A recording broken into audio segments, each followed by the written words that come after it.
Alexi, read me S.K. Hubba's audiobook, Mr. Darkside, numero dos. S.K. Hubba's Mr. Darkside audiobook, read by Mr. Hubble, from his usual bar stool at the Pink Squirrel Piano Bar and Lounge. Chapter 1.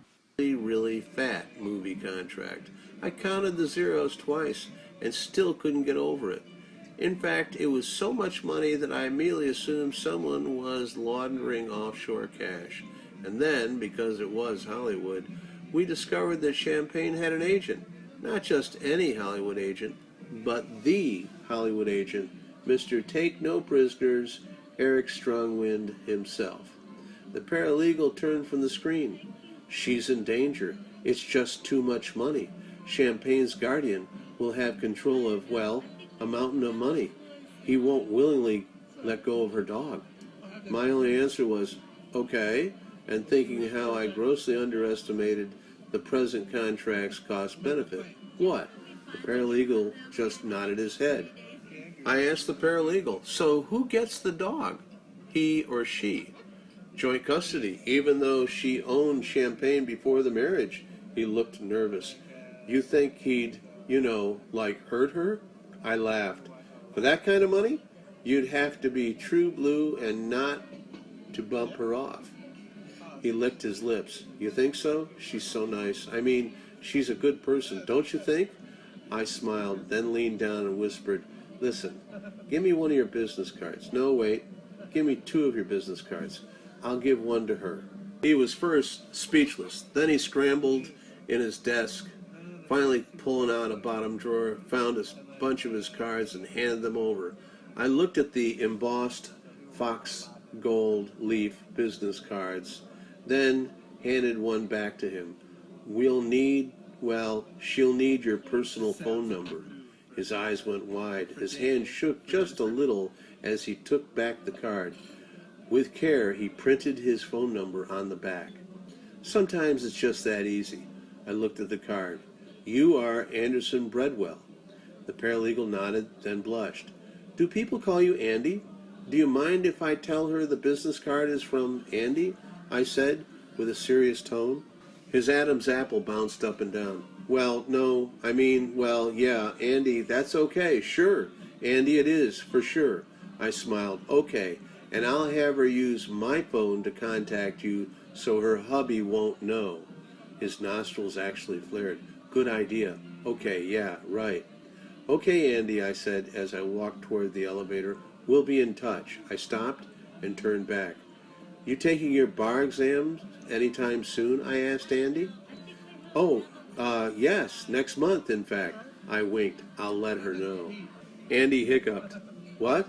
Oh, yes, okay. I held his business card up as I turned to walking down the long hallway toward the elevator.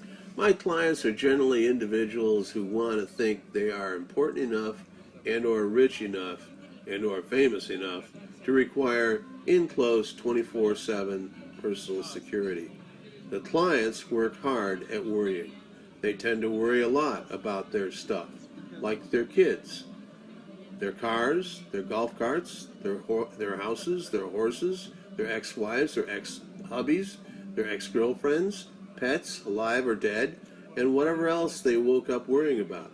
They worry about their teenage and even preteen children disappearing with their car, aka Mexico bound, or disappearing with their surfboard, aka Aloha, Hawaii.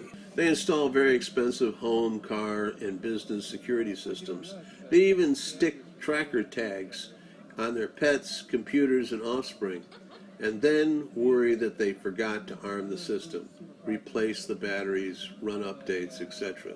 That's right, my client base is the Hollywood's, Beverly Hills neurotics who can only afford full-time guys like me when they lose control of their fears, or when they need to make a show of being nervous. And once in a while, not often, but once in a while, a client is actually under threat of harm. Those are the clients my agent is supposed to not sign up. I don't mind working protection for individuals who don't actually need it. Hey, of course, I have an agent. It's Hollywood. Can't expect me to answer my own phone, right? Why? Because it's Hollywood, duh. And I don't mind being paid to play the part of protective security for individuals who need to appear to need security. I mean, we are talking Hollywood, but I do mind being paid to protect an individual who might actually be a target of intentional hurt. That kind of work never pays enough. Well, my agent really blew it on this one. It must have been just a glancing blow because I wasn't out very long. It's difficult to hit a guy's head really hard when he's on his hands and knees trying to see under a dumpster in a dark back alley. He might have been better off just giving my head a kick. But he obviously came at me from behind, and well, I got lucky. Lucky as in the bastard thought he had smashed my cranium in, so he didn't club me again. That's how I knew my attacker wasn't a pro. That and my comfortable shoes that he probably tripped over. I propped myself up with my back against the dumpster and my ass in the drain water. Carefully holding my head, I straightened my legs out in front of me. That's when I noticed the eyeglasses half submerged in the puddle.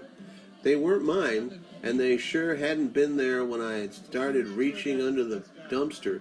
I plucked the glasses up and slid them into my shirt pocket. When Champagne, the rat chaser, hauled the now dead rodent out from under the dumpster, I immediately ran a cost-benefit analysis on the present gig.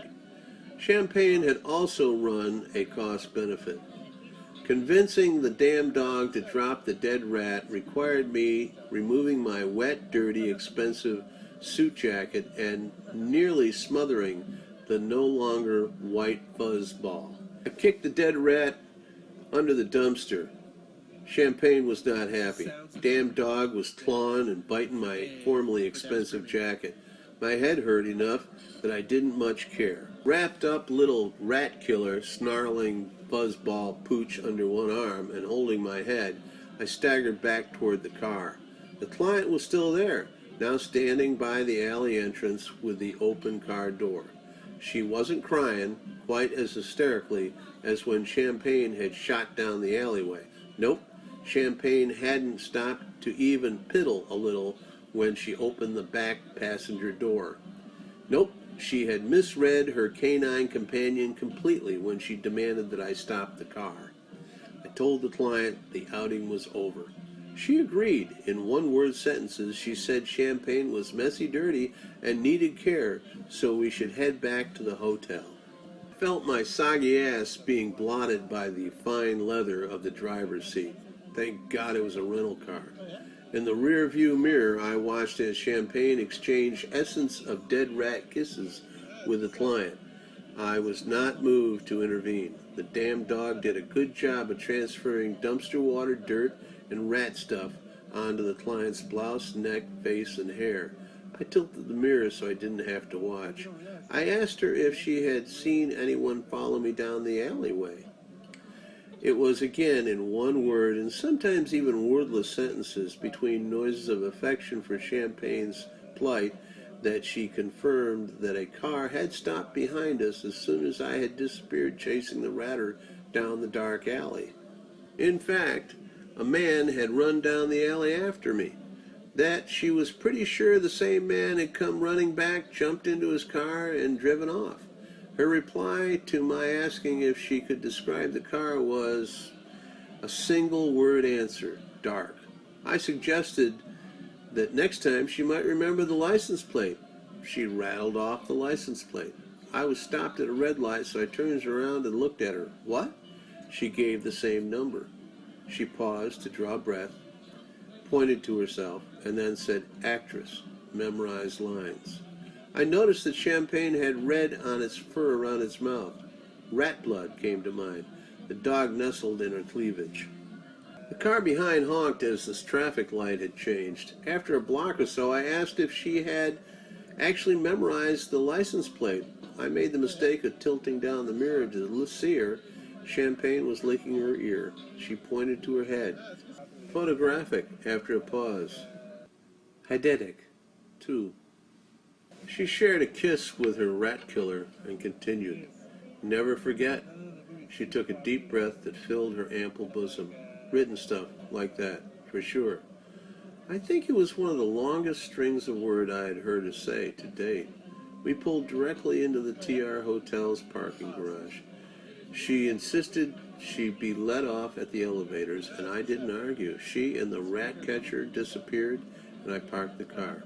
I called the TR Hotel's Tropicana bar on my way to the lift. They know me well. Had a couple of club sodas and a big steak sent up to my room. There are great advantages to being on someone else's expense account.